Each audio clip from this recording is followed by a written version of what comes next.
Hello guys, my name is Anna and I'm from Ukraine. I have started vlogging at the very beginning of brutal Russian invasion and I did not think it will take 500 days because actually today is 500 days since the start of full-scale Russian war in Ukraine. More than 3,000 days since they first attacked us in modern history by annexation of Crimea in 2014. And hundreds of years of wars with Russian Empire, Soviet Union and all other evil regimes that somehow this land is capable of producing. If you're new to the channel and you support Ukraine, please subscribe. Also today I will try to sum up this 500 days of Ukrainian bravery and resilience, so share the video if you like it. More people have to remember that this war continues and we still have to win it, and we have all we need to do. We just need your support, your continued support. So it all began, full-scale war began in February 2022. We were reading the updates, we knew lots of intelligence services warn us that it will happen, but still human logic said no, it cannot be a full-scale war without no particular reason. And Russia failed at the very beginning of its blitzkrieg because they believed they can take Kyiv in just 3 days and very quickly all the territory of Ukraine will become Russia. Many global politicians also believed it is possible and warned the Ukrainian government that you have to accept it, you can exile, but anyway, Ukraine is lost. But what happened? One of the greatest miracles that I have observed as a citizen myself. Not only Ukrainian army, but every Ukrainian citizen, from children to really grown-ups, mobilized, and people started protecting their cities, their hospitals, their schools, every inch of Ukrainian land. At the very beginning of this war, front lines were everywhere and everyone was involved. I think this is something no one could predict, both on the Russian side and on the side of our allies, that thousands of people will stand in queues to mobilization points. Thousands of people will volunteer to become territorial defense soldiers and other things. It was a true miracle and I honestly was surprised myself because I did not want us to give up. I did not want us to start negotiating Ukrainian surrender. I realized that this is not the moment where we can speak what we want, and I was very grateful to each of us that we are standing, we are united, and we are going to protect our land and we will never give up. It is just the same feeling that all of us have today after almost a year and a half of this war. And of course, many people blame that Ukrainians did not prepare properly. I will agree, 50% of that is true. But from the other point of view, how can you be prepared to your country been attacked from all the sides? We had well-trained soldiers in the zone of anti-terroristic operation, as it was known, in the east and south partially of Ukraine.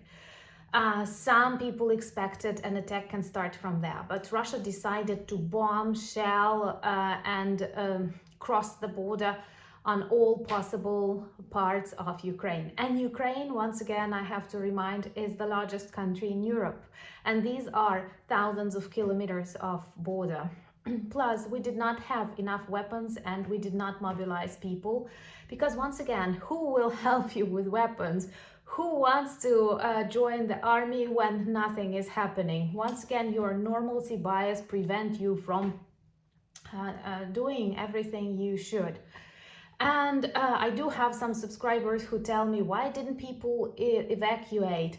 Why didn't you ask for weapons? I have an answer. Would you accept so many refugees without no war? Would you give weapons to a country that does not have war and Russia will say, oh, you are militarizing Ukraine, then we will attack. So no one was eager to help, and it was just a time when everything was in chaos and we could not predict what will happen. And people's mobilization, strength of ordinary Ukrainians is actually at the basis of our survival. And Russians moved really quickly because they were preparing for this blitzkrieg for a long period of time. pretty quickly. In a couple of days, they entered Ukrainian territory deeply. And one of the decisions that we could make at that moment, and it turned out to be a correct decision of General Zaluzhny, he let super professional Russian groups enter deep Ukrainian territory, and then they were surrendered and destroyed. Actually, within these first weeks of Russian invasion, the majority of the top military groups were destroyed with these tactics. When you let them in, then you close the connection with the rest of them and you destroy them. By the way, this is a Scythian technique, so perhaps we do have some of their blood in our veins. And at that moment, Russia was definitely like dominating in people, in artillery, in missiles, in aviation. It still outstands Ukraine in many of this even now, but they were moving really quickly, and Ukrainians were losing the territories, like especially in the south, where they quickly occupied Kherson, where they started using it as a platform for further military operations. And it was a very tragic moment, like when Ukrainians were simply observing the losses of these territories. And apart from Kherson, this was a huge part of Kharkiv region, Enerhodar, which is a great trouble up to now, because this is the place where Zaporizhzhia nuclear power station is located, and Russians often use it as a argument in their terrorist threats. And of course Mariupol, which is a symbol of Ukrainian resilience and a point of a very tragic modern history. It was surrounded by Russians. They destroyed the city. People were trying to protect it for months. Many heroes are still prisoners of war, and they are not released, and they are kept in very bad conditions in Russia, and we have to remind people about that. And I'm sure that one day Mariupol will be a symbol of Ukrainian victory, but also an evidence to hundreds of Russian crimes that they have committed all over Ukraine. Please forgive if this video is going to be a little bit longer, because I'm trying to include all the major moments that happened to my country and to my people during this 500 days of brutal war. If you're new to my channel and you want to see Russia defeated, please subscribe and share the videos that you like. Also, at the very same moment, Russians realized that Ukrainians mobilized, that lots of people join Ukrainian armed forces, and we are not going to give up. We're not going to accept Putin's regime and Russian rules on our territory. And they realized that their plan A, B, and C of blitzkrieg and like people greeting Russian soldiers with flowers failed. And that's why they realized it's impossible to take over the capital of Ukraine, Kyiv, and other big cities. And they concentrated on the southern and eastern parts of Ukraine. And for us, it was really difficult to control them, because step by step they were getting more of Luhansk and Donetsk regions, and they were once again dominant in artillery and aviation. They still dominate in aviation, for example, and other things. And we did not have back in that time Western support. We did not have weapons. We lacked our weapons because we did not have that many supplies, and Russia was working hard to demilitarize Ukraine for decades. That's why they started using scorched land tactics, destroying everything and occupying Donetsk and Luhansk regions almost completely. And it is only in the end of summer when we felt like real military support, not just like humanitarian, which was also very important, but military support is more important for the victory in this war. And Ukraine started receiving HIMARS and other innovative modern equipment. Our soldiers were training really hard because, come on, if it's a question of your existence, you get extremely motivated. And slowly we may say that Ukrainians began counteroffensive even back last summer, last autumn, when, for example, large territories of Kharkiv region were freed. And also it was really bad for Russians, for their propaganda. It was real shock for them, because they had to explain why they retreat from Kharkiv region, and later they had to leave. They had to leave Dnipro banks, the right Dnipro bank, where Kherson is located, and the liberation of Kherson was one of the greatest signs that, come on, we're a strong country, we have strong allies, and Russia will lose this war, because that's the way it should be. And perhaps for Russian propaganda, it was super difficult to explain, like, this was a gesture of goodwill, as they call it, but we all realized they were not able to keep Kherson. They had to retreat, and up to now they try to destroy as much of the city as possible, but it is Ukrainian, and it is very happy, like, to be able to start rebuilding and forgetting this occupational experience. And at the same time, many beautiful people died during that occupation period. So you have to understand, especially those advisors who say maybe you can give up and then negotiate. We will all die during that period, you know. Then perhaps the central point of attention for months was Bakmut, and this is the place where Ukrainian and Russian armies came in direct, like, confrontation, and it continued for months. Russia wanted to get the city, it could not get the city, so it started destroying it. It's very typical Russian behavior. And once again, scorched land tactics, you've taught me how to use it properly. And what is also important, they totally don't care about people. They activated Wagner Group, now very famous Wagner Group, on the zone around Bakmut.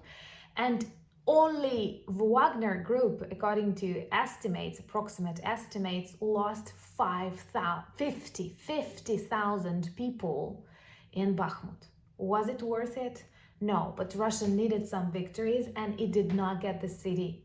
It simply destroyed the city, and everything remained the same. Now, at this moment, we may say near Bakhmut, the Russian initiative fell, and Ukrainians, well-trained, well-motivated, and partially supplied, because we still need lots of weapons, you know, they get wasted really quickly on Russian orcs.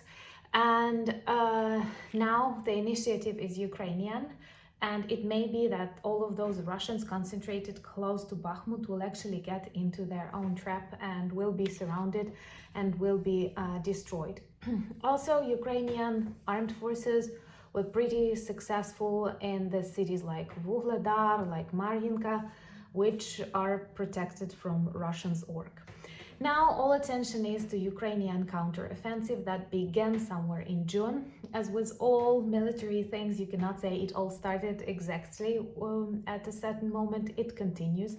It is going to be a long operation, and I'm sure we will hear a lot of good news and bad news, but we have to understand that not all Ukrainian brigades take part in counteroffensive. It is just the beginning. They are warming up. And another thing that I greatly value about Ukrainian army is that we care about health and lives of our people, so we think twice before doing something.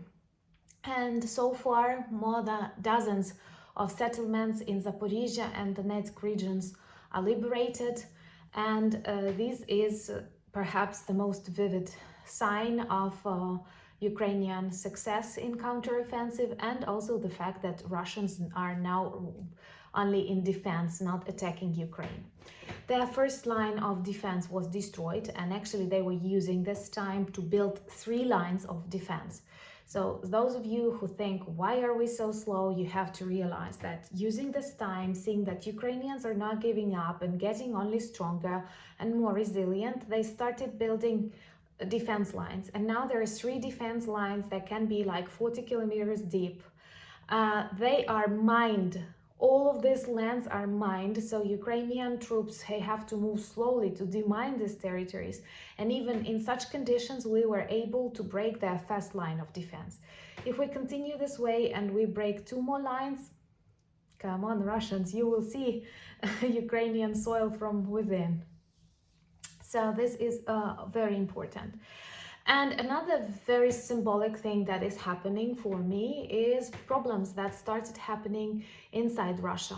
Conflicts. They have partisans working in Belgorod, in Voronezh, and these are Russian partisans, Russian volunteers.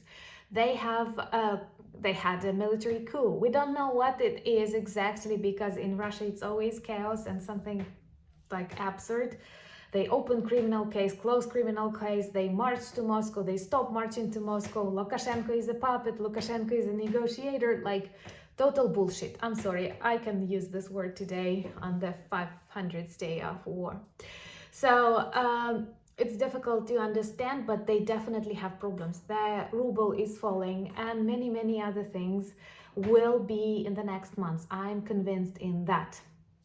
So one more important thing that I have to say, maybe not all of you will like it, but it is a vivid experience that typically the war ends when it comes to the territory of the countries that started it.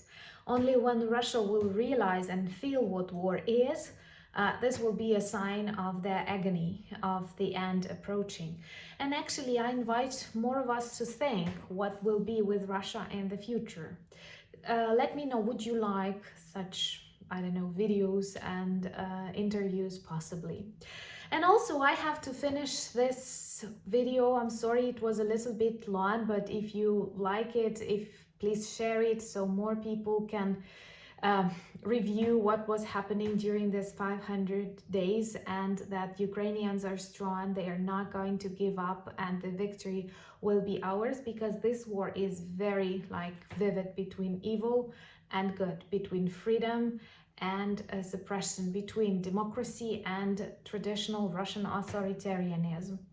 And today, our General Zaluzhny, the head of Ukrainian army, celebrates his 50th anniversary. So he's really young, and people say it's so symbolic, like he celebrates his 50th anniversary on the 500th day of war, and our resilience is partially his role. So we are very grateful, and definitely he's one of the most popular people in Ukraine. I never expected it will take me so long to vlog. And it's really bad that I have to vlog about war in Ukraine. But at the same time, I have never expected I will meet so many beautiful friends. I mean you, the community of my channel, our channel, and I'm honored to have you in my life. And believe me, all of your support adds strength to every Ukrainian, and we are very grateful for that. Thank you for buying me coffees, becoming my patrons, watching our videos. And thank you for buying our merch. This is, by the way, a t-shirt with me and a fighter raccoon. Thank you so much. Subscribe to me on Instagram, Threads, and Twitter. I try to upload different kinds of content there. And I'm super grateful that you are with us and with Ukraine. Slava Ukraini!